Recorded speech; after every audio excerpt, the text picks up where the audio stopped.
So welcome to the chat, Alex Chesney, all the way from Texas. Alex is a neurological occupational therapist. How appropriate is it for people with to have a stroke or who have had a stroke in their abilities to drive a power wheelchair? So a lot of times I run into, or what the research shows is that we have, out of the goodness of therapists being concerned, we kind of put these patients at a disadvantage sometimes of being a little biased and not allowing them that access to trial some of this assistive technology that's out there. So what they actually show in the research that's super interesting is for those that have visual neglect, when they look at this and they compare it to those that don't have visual neglect with power mobility, they actually show that visual neglect component does not impact their capacity to learn or their potential to improve. So I can't remember the exact sides, but those that were walking tended to veer one direction,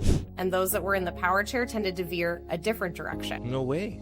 Really? Are we very quick then, in terms of just taking on board what you're saying, are we very quick to think, oh, we must get somebody mobile, it's our priority?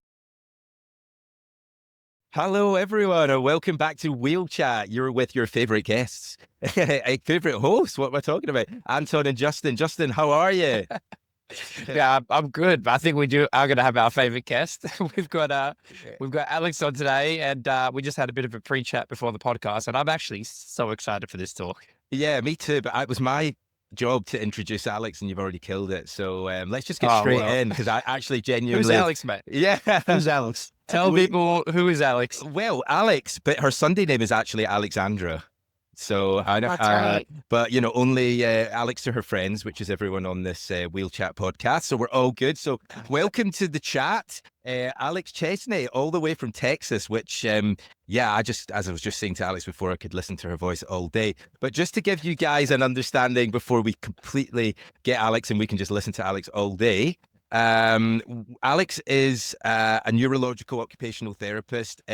Who has a huge demonstration of history working with inpatient rehab and specialist in spinal cord injury. She is a huge experience in activity-based and electrical stimulation therapies, along with seating and mobility. So we are absolutely honoured, pleasured. She is currently, and has been for the last 6-7 years, working with Quantum Rehab as their clinical educator. So a huge amount of knowledge, a huge amount of experience, but more importantly, really, really, really enjoyable to listen to. Alex, welcome to Wheel Chat. Oh my gosh, thanks y'all for having me. So there's the Texas is going to come out the whole... See, guys, I wasn't lying, like genuinely, like what? I love it. We're all going to be yee-hawing the whole way home. But no, most importantly, it's just great to have you, and really thank you for joining us. I really appreciate it. No, that's cool. So we want to chat about quite a few things today, but we are pros at moving in different tangents and chatting about what we're not meant to be chatting about. So Justin, I'm going to pass this to you to kick things off today, because I know as an OT, a fellow OT, like Alex, you've got lots of questions, lots of things that we've been chatting about. So should we just go straight into it and just fire away and see what Alex is all about? Yeah. I actually, one topic that we even chatted about quickly before the podcast, and I'm so excited to ask you about, is the appropriateness of power wheelchairs for people who are post-stroke. Now, when we're post-stroke, what can happen is that we have a visual perception neglect. So it's not so much that we can't see one side of the body, but it's just our perception of it. Like I was explained, like, you're wearing clothes right now, you don't feel the clothes until you think about it, and you're like, oh yeah, that's our perception now. So it's not like we can't feel our clothes, we don't think about it. But when we're prompted to think about our clothes, we can see our clothes. Which, if you have one side of your visual field that is out of perception, perhaps, how appropriate is it for people with to have a stroke, or who have had a stroke, in their abilities to drive a power wheelchair? Now, Alex, you mentioned that you geeked out on this topic. I've got my bro science on, like, my experience over the past 10 years. But what is your clinical science around this particular topic, and what should therapists or care facilities know about this topic? Yeah, so I'm super passionate about this topic because I feel like there is such an unknown when somebody is recovering from a stroke or a traumatic brain injury. Obviously, you don't necessarily know everything that's going on. Just like we talked about, perception can be off, somebody's attention can be off, their speech or ability to communicate with you. So it can be really hard to understand, am I setting somebody up for success and are they going to be safe? And so I think there is a huge hesitation to power a lot of times in this population because of the safety concern, but a lot of that coming from a good place, but a place of maybe not knowing the capabilities of the equipment to make your client safe. So a lot of times I run into, or what the research shows is that we have, out of the goodness of therapists being concerned, we kind of put these patients at a disadvantage sometimes of being a little biased and not allowing them that access to trial some of this assistive technology that's out there.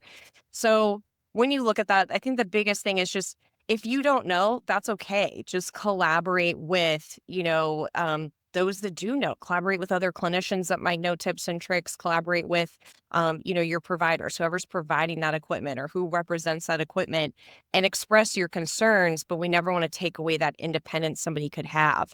So especially with vision, completely understand the concern about vision. I mean, we all get concerned, I think, even as we age, of when are we taking away your driver's license if we need to? So Right. vision can be very scary. It's how we perceive our world, how we know we're safe. And so what they actually show in the research that's super interesting is, for those that have visual neglect, when they look at this and they compare it to those that don't have visual neglect, with power mobility, they actually show that visual neglect component does not impact their capacity to learn or their potential to improve. And what's nice about this is it shows that even with a little bit of training, the research is so slight of, it's some of the studies they did, it was like they only did 5 sessions, 30 minutes each, doing trials with power mobility.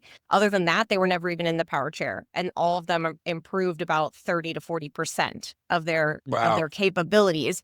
So I always try to remind therapists too, you're doing so much with this population with that neuro recovery component.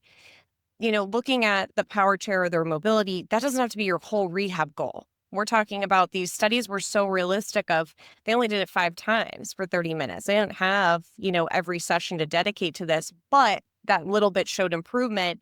They can build upon that in the future. And one really interesting study looked at the mobility of those with that kind of visual neglect, and they compared it to those that were walking up and down a hallway and those that were driving a power chair up and down the hallway. Similar, controls, they just kind of had that visual neglect component. And what they found is that our motor perceptual kind of spectrum is different. So I can't remember the exact sides, but those that were walking tended to veer one direction, and those that were in the power chair tended to veer a different direction. No way. So it kind of Really? just pointed out that the type of mobility can have a different performance factor, even though you can control for everything else. So it really is unique, and it's on this spectrum. Wow. Interesting, because what I've always found is that if you've got a neglect on, so explain that to me about the walk-in versus power chair one, because I've found that if someone is, let's say, their right side affected, they would tend to, they won't perceive their right side.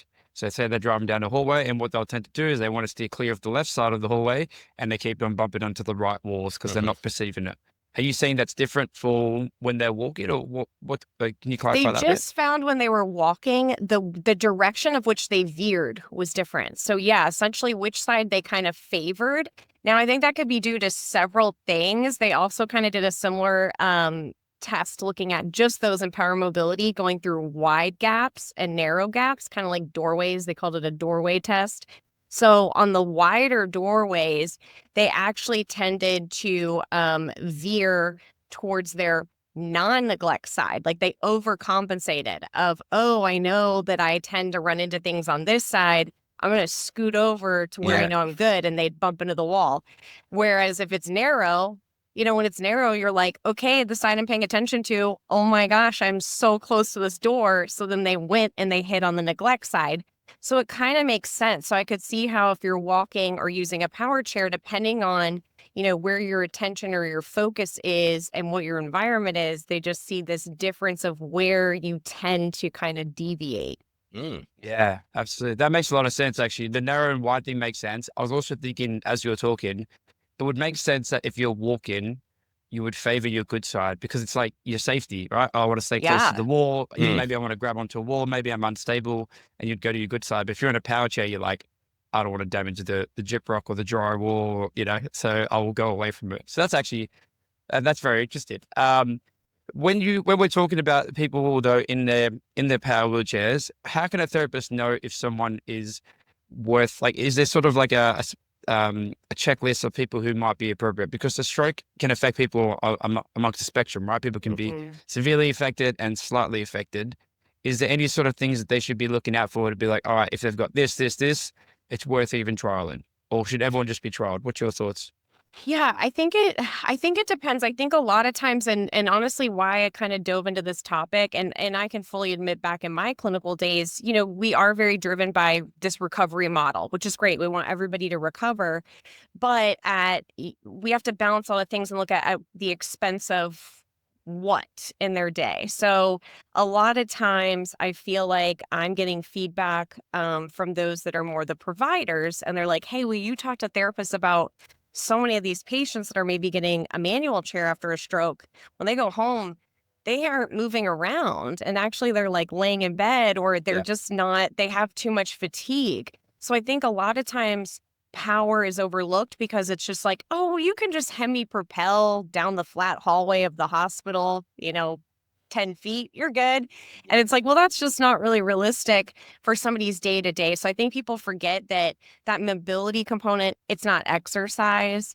It is somebody's mobility and efficiency. And so if they're not efficient, that should be your number one factor of, could we look to power?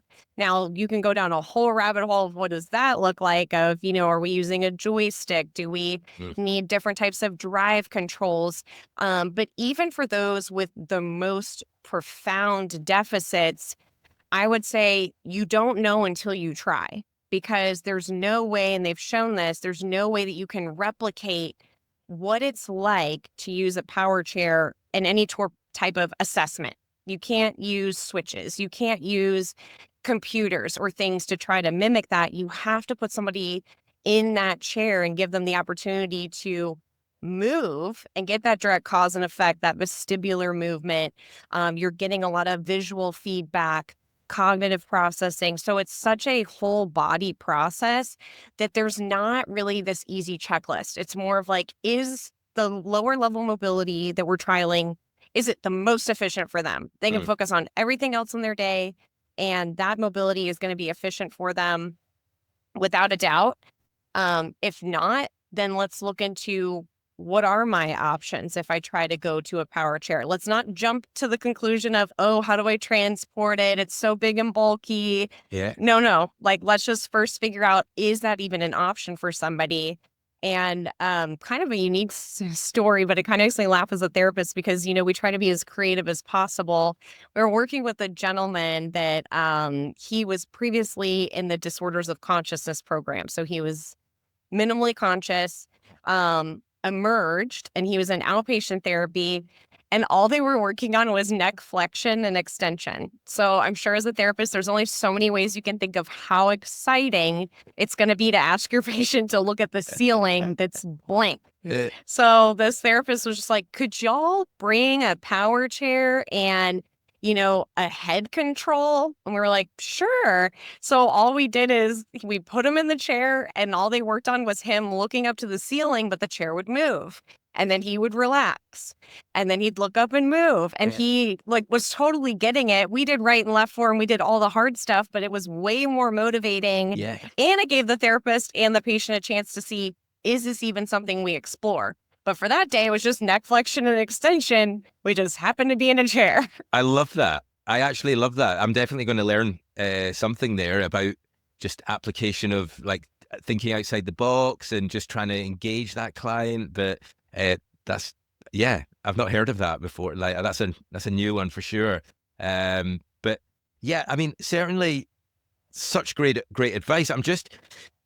are we very quick then, in terms of just taking on board what you're saying? Are we very quick to think, oh, we must get somebody mobile, it's our priority? We're overlooking the fact that actually asking the client, what are your goals, what are your objectives, or what's realistic, is functional activity maybe more than just walking, like, which is, don't get me wrong, I get it, that's why we go there. But I think what I'm taking from you is, should we consider a power chair actually if this person's capabilities are not quite where we maybe want them to be, or we're not quite understanding of what that person's capabilities ultimately are yet?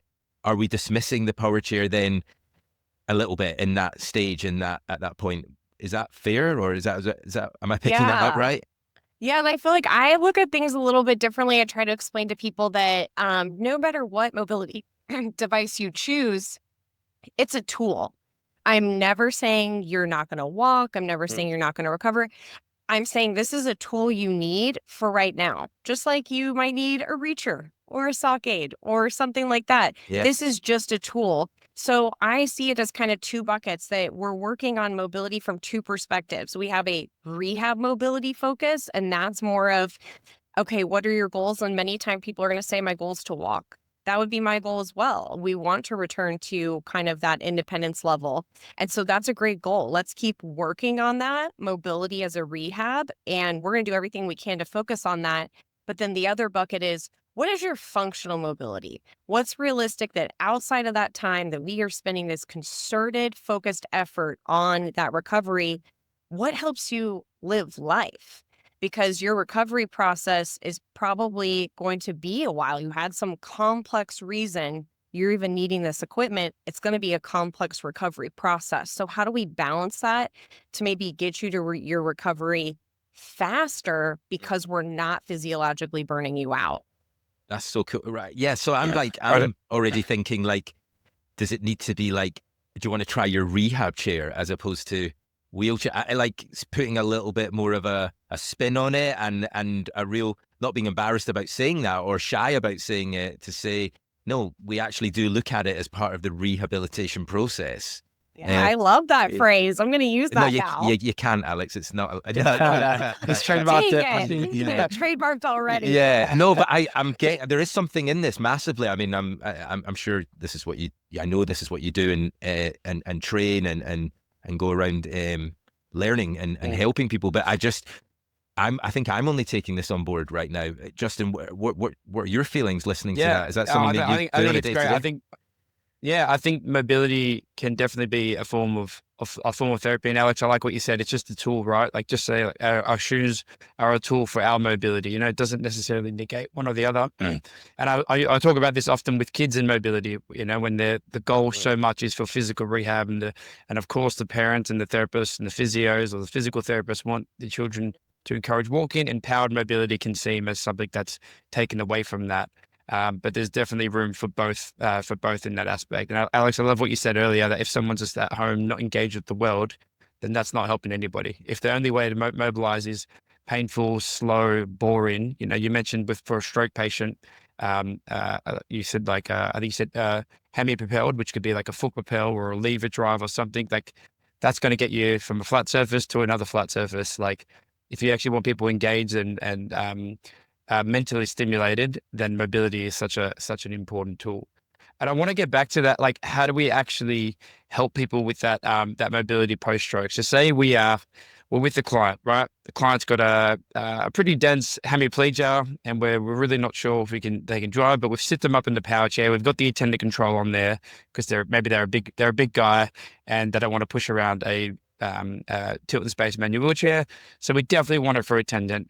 But we're exploring the idea of using it as the wheelchair user can operate the device. What are some tips or some things that you can do to help people learn that, as opposed to just saying, you know, just sit in it and try? Like, what are the tips that you give? And I can share my tips as well of what I do, but what would you encourage the therapist to try when you're first getting someone in there and they're just driving into the weak side wall? Yeah. So I think that for sure your setup is key. So, like, set yourself up for success. Part of that is, checking in with where is your patient that day? Was it a good day? Did we sleep well? Did they start a new medication? Were they agitated? Little things I've run into before, like an hour before I came to work on a power chair, speech was there working on using a Dynavox for an hour. Okay, maybe you just had to use your eyes for an hour and not move any part of your body. And then now I show up and I'm asking you to use your body for mobility. That's maybe conflictual information that day. Maybe we give your brain a break and we wait and we bring it back another day. So I always want to make sure the client is set up for success. For sure, I want to make sure my chair, that number one concern of safety, let's make it easy. Let's make it really safe. Let's turn the speed down. We're not at the racetrack day one. Like, let's turn it way down. Yeah. We can do things that I always like to let people know that you can turn the power of these chairs down, or the torque. So you can turn that down enough that if you put your foot in front of the power chair and the chair bumps into your foot, it's going to stop. Not good long term, because we probably want to get over thresholds, but for training and letting somebody maybe get close and bump into a wall, we'll be okay. So I think setting your chair up for success, limiting distractions, and then making sure you're going to an area that's not distracting as well. And then get somebody positioned as best as you can, but I wouldn't say finick with it. Don't finick with it the first time. Just set yourself up in a calm, open environment, and whatever method of driving you've chosen to start with, explain it. Yeah. You might need to do some hand over hand just to show somebody how it works, and then let them attempt what you displayed for them and see. And again, same thing. Don't fuss over if they're doing it 100% correctly. More so, give positive feedback for when they do engage it the way you want. Yeah. And just let them move. Yeah, I love that, Alex. I think it's really good to be positive and give people a chance when they're actually trying to try these things, because I think, like anyone, we can all struggle when the first time we try something. And if you've got a disability that affects half of your perception, then of course it's not going to be perfect first time. Some things I like to do to help people get their driving as good as possible, at least on the trial, because I'm just there for the trial, is I always say to focus on their good side. So Alex, you mentioned earlier, when they're walking, they tend to favor their good side. I always just say that to the clients I'm working with. I'm saying, listen, I explained what I explained to him before, is that, it's understandable that their perception on this side, on the weak side, is not going to be good. So let's focus on the good side. So if we're going down a hallway or a corridor, I want you to get this armrest as close as you can to this wall. Just focus on that as you're driving along. And when we turn in, I want you to really hug that corner. And then the other side will just take care of itself. Granted, at this point, there'll be carers around to see if you're going to hit a wall, and you're going to explore areas that what's possible and what's not possible. But if it is possible to fit the chair through the hallway, just no matter what's going on the weak side, focus on the good side and you'll be good. And that is actually a tip that my mother gave me when I was driving, because we've got a really long, narrow driveway. And I was always like looking at both mirrors, going left and right. It's just like, Justin, just pick one side and just be really close to that side. And then the other side will look after itself. And she is absolutely right. Like, if you're trying to do two, it's just too hard. But if you've got one side good, you'll be sweet. So thanks, Way to go, Mum. I Mom. appreciate that. Oh, what a tip. Thank you, Mum. Mum Yeah. Boulos, thank you so much. Nah, she's good. So I think when I do that with people, I think that's always really good. Same tips I give to everyone else, which is just like, I usually stand like maybe 10 meters or 10 feet. I don't know how far 10 feet is over there in the US. I'd have to do that conversion. Yeah, maybe like three big steps in front of him or something, 3 or 4 steps in There front you of him. go. Yards. Do you work in yards? Yeah, yards. Maybe, yeah. So say about, I always say, stare at my feet. So about 3 meters ahead, I'll say, stare at my feet. So I'm like, look at my shoes, what color are my shoes? Like, get them to focus on something as they drive. And then obviously on their good side. And that just helps with their driving. And that goes for any driver, whether they've got a perception issue or not. If your eyes are focused onto something, if you're aiming for something at darts or whatever, your hand-eye coordination is really important. So stopping them from looking at the joystick, not looking at whatever they're being distracted, focus on something ahead, I think is really good. And like what you said, Alex, we need to give people the opportunity to practice. So I don't know what it's like in the States, but do you guys get the option of renting chairs in your funding model?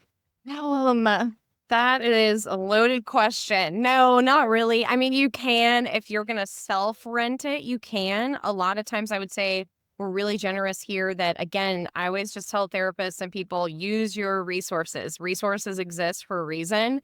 So if the manufacturer of that chair, or a really strong provider, a lot of times they, for us, are able to provide like loaners. So they'll let you like borrow it and use it for a while. Before they're going to solidify, okay, this is what we're going with. So that we are pretty good here at making sure somebody can trial it, but sometimes you can't. Sometimes it's a one-time deal. You're trying to get it right. I'm That's all up hard. for that as a provider, which we are. I'm all up for trying that. However, there are some cheeky OTs and physios out there that will happily just say, "Oh yeah, can we loan that?" And 2 months later, the person's left rehab. Thankfully, they've gone, "Oh no, we don't need that anymore." It And disappears. Things tend to disappear. I don't know what you're talking about. Yeah. No, that was just a $15,000 wheelchair or pounds wheelchair. Yeah, no, but you're absolutely right. A good provider will offer that opportunity when they can, but we're talking about prescriptive equipment. It's not always feasible due to expense, finance, or safety, for that matter, in terms of concerns around it. I've got a question, guys. Just while we're flowing in that, as a provider who, and I know Justin's the same, but I know obviously from what your experience in working with chairs and now in the clinical education side of things, Alex, what's your thoughts in terms of safety, in terms of where do we make that decision? How do we consciously make that decision without stopping somebody having that opportunity to trial it for periods of time? But when and how do we decide, actually, this isn't safe? And actually, how do we break that to the client? What's the best way of doing that? And do you have a measuring tool to be able to actually feel morally that you've given the person the best opportunity, you've given them the time, but actually know this is not safe for them or for surrounding people around the area, etc. So yeah, that's my question to both of you, actually. Alex, you want to pick that up first? Yeah, I feel like, again, it comes to a lot, we always talk about being client-centered, and it truly is, and looking at what is their support system as well. I think that approach is very different of if they have reliable caregivers that are with them all the time, and they are going to do training, and they're going to take ownership of continuing to help that person progress in their independence or their safety. I think that's one thing. And then it depends on, okay, if this person's going to go maybe have to live at a facility where the caregiver time is very divided, you're expected to be pretty independent safety wise. We want to consider that. And I think that's a little bit more of a spectrum. And I think then you look at, what can I do to make this person more successful, whether that's programming. I feel like, honestly, a lot of times, 95% of the time, somebody hates their chair or things aren't going well. The programming needs to be adjusted, which makes sense. They're custom chairs. They are basically computers on wheels. So we need to go and tell that computer what we need. You need to go. I tell people all the time, if your patient has to go somewhere and they are safe at 0.1 mile per hour, it could take them all day to get to the front of the building. I don't care. All day. But you can have an attendant control and somebody can drive faster if they need to. But if they're independent, I don't need to take away their independence. They can just cruise on down the hall. And then it's little stuff too. We've had several clients, and I will say, really do appreciate our company for taking time to look into this. But we did come out with a backup camera. So there's a camera you can use, and that's great. Patients have always asked about backup cameras. Our cars have them. But really, where I see it having more of a profound impact is we've had several scenarios where facilities have wanted to take away somebody's chair that had visual neglect because they're worried, they're going to bump into their roommate's bed. The room is smaller. They're going to hit the walls and damage the walls. And we've been able to mount that camera on their side of neglect, give them that visual cue on their non-neglect side, and they can use that as a way to scan their environment where they tend to kind of cut off from scanning. So we've been able to at least put that on chairs to try and say, hey, if we have this tool, would this make them safer, and do you feel more comfortable with that? So I think it's seeing what tools you have. Cool. Because there's the product out in the US. We don't have it in the UK yet. I don't know if Australia has it, Justin, but it's the Lucy. No, I don't know what it is, but yeah, we don't have Yeah. it yet. I believe it's come in, but that's been out for years, and I just don't know Yeah. why it hasn't been across why it hasn't been standardized yet. Yeah. I spoke to the guys from Lucy years ago. You probably know them, Alex, just from being in the US and having, well, you're just so much cooler than us and more important. But yeah, well, I'm not saying that about Justin. Me, I'll use me. But no, I spoke to them years ago and they were great guys, and their passion for sort of developing that product and making it safer and basically doing what we're talking about, making options available to people who maybe have been discounted the option before. But that's an interesting concept because that's got the sensors on front and back. For anyone who doesn't know, that's got where it would automatically cut out. So it would detect a risk, whether it be human or the environment, going through a doorway or whatever. It would also circumnavigate that. It would help sort of pivot. That's right, from what I see. Do you think that's the future for us? Do you think that's something that a lot of power chair manufacturers will start? So, I mean, you can see it anyway. We have got sensors and stuff, and you've just used a backup camera as another example of sort of using it, technology to improve. From your insight at the moment, is that where things are going, do you think? I think we're trying to use these smarter technologies and interface them with medical equipment. And I always tell people that's what you have to remember is so tricky. So like the backup camera, that's an easy one. You just like toss it on there, just like you go get it at an auto store, honestly. And like I've had patients rig it up themselves.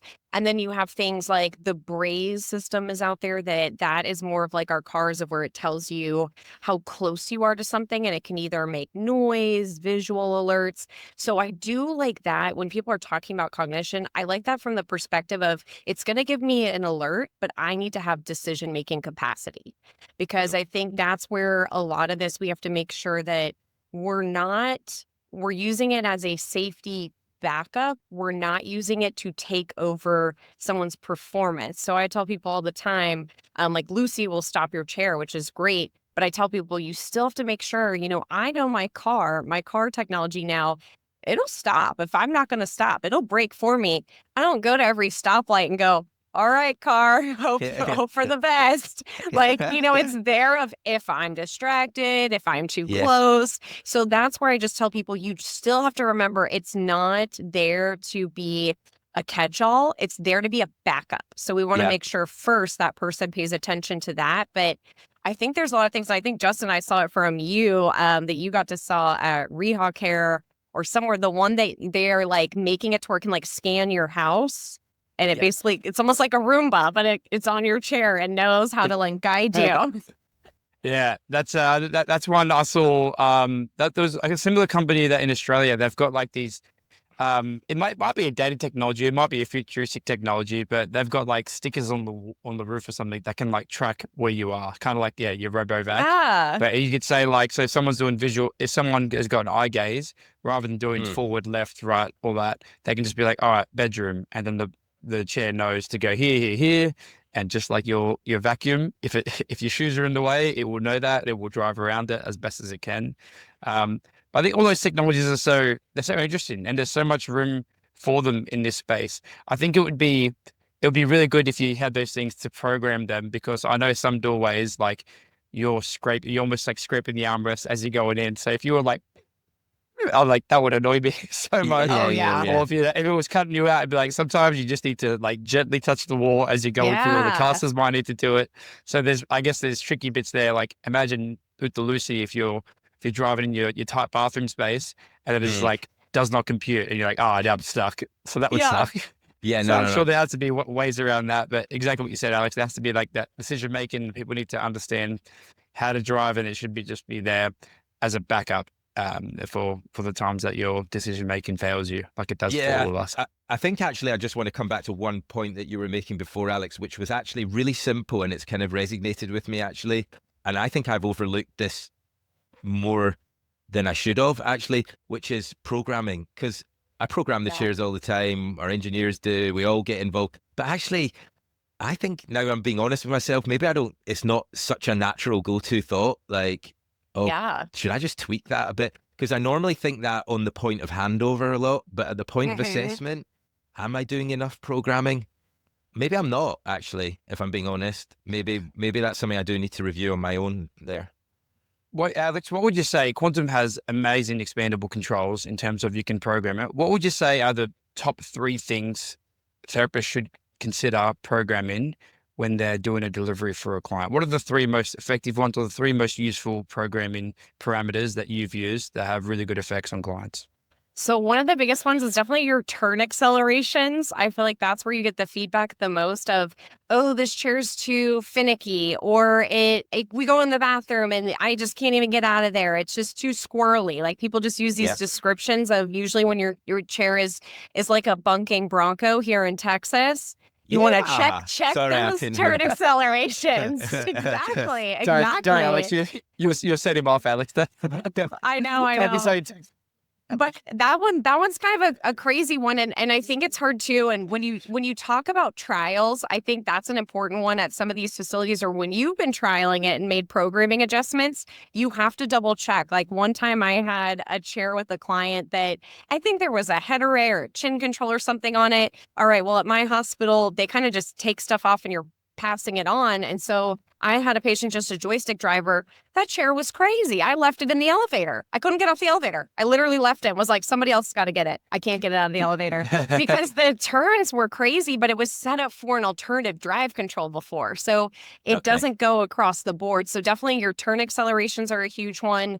Ones that sometimes people I think forget about as well too, that applies to pediatrics or adults or anybody that feels like, I always get the comment of, and sorry, I make voices, but I always get the comment of like, oh, it's so sensitive. And I'm like, well, the chair's supposed to be sensitive, but you can increase that center deadband of a joystick. So, just that, I always tell people center deadband is when you just go move the joystick, you hear those motors kick in and it's pretty instant. You move it a little bit and it goes click, click, and it's ready to go. So if I increase that, it just means I'm going to have to move that joystick a little bit further for my chair to go, oh, okay, we're going, and it to kick in. So that's nice because it just makes someone's movement a little more intentional and they feel a little more control over the chair. And so I think that is a huge one. And then now there's a lot of kind of key differences of depending on how somebody's using the chair, or if you're talking about different drive wheel configurations, your chair has the large drive wheel in the front, or it's got it in the middle. There are various things, coming out like shaping settings. So kind of the feel or the quality of your turn. Do you want it to be a sharper turn or do you want it to be a wider turn? Because I think turns really impact people, especially if you're talking about in a home environment versus a wide open space. Mm-hmm. Yeah, they're great tips. I love the deadband because that's something that I'm very aware of, but actually the way you put it, spot on. Spot on. Yeah. I think everyone, I just want to go back to the first point you made because that was to do with the turning speed.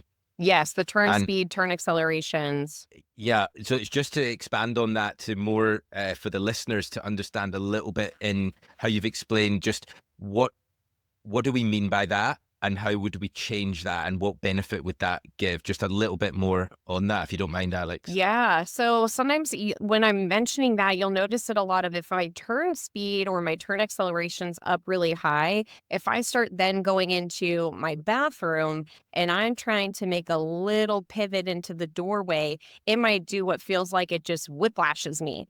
Yeah. And it's not that the chair is crazy. You're just in such a small space, but that acceleration and that speed are very reactive. So you need to turn that down for that environment. And what's nice about the things we're talking about, these can be done in different profiles on your chair. So you can have a profile that's like, oh, this is my bathroom, narrow hallway, doorway profile where I know those turn accelerations and speeds are lower versus oh, I'm at work or school or somewhere more wide open. I want my turns to be very reactive because I'm in big spaces. I want a quick, sharp right turn down the hallway. Then I would increase those turn accelerations, or depending on what you have at home, do you have thick ply carpet? If your turn acceleration's down, you're going to get a big lag and you're going to be like, my chair doesn't work. Right. It works. You just need to look at, okay, now we have shag carpet versus our, flat tile hallway. for sure. Yeah, it's always crazy, right? Like it's some people are saying it's too sensitive, and some people are saying it's not sensitive enough. And this is where the confusion can come in. I'm sure for a lot of therapists, I'll jump on that and say, I think for kids sometimes I'll ramp up the acceleration. Or someone, not necessarily for kids, someone who's an early power wheelchair user, and they don't necessarily understand cause and effect. Sometimes I like to make it super sensitive. So they do something and then something happens. Because I don't know, you guys probably work with those really young kids and maybe they're eating the joystick knob or something and they do it and nothing's really happening. And it's kind of like, well, I don't understand the cause and effect. But when you ramp up the acceleration and they do something, their eyes would be like, what's that? Now, this isn't a practical parameter that I would use, but just in like the trial stage, that's something that I would do to like get a bit of excitement or get a bit of what's going on here, safe, open environment. I think that's like one parameter that I will use quite a bit. And I think another one is before you go into alternate controls. So Alex, we could do a whole nother episode on alternate controls, is one that I think people will sleep on is throw. And what throw is, let's say the joystick's in the middle and then you push it all the way forward would be 100. Now, if someone doesn't have the strength to push it all the way forward, you can change the throw to say 50%. And what that means is that if you push the joystick knob 50%, the computer will read that as 100%. So now someone who doesn't have the strength to go all the way forward, you can give them a full range of their joystick, even though they can't push even if they don't have the strength to go all the way forward. So I think those are the kind of like parameters that therapists can be thinking of. And I know it's a lot. And if you are a therapist, don't be like, oh my God, I need to remember all this. This is really like, I would say, look, definitely in Australia, I don't know what it's like in the UK and the US.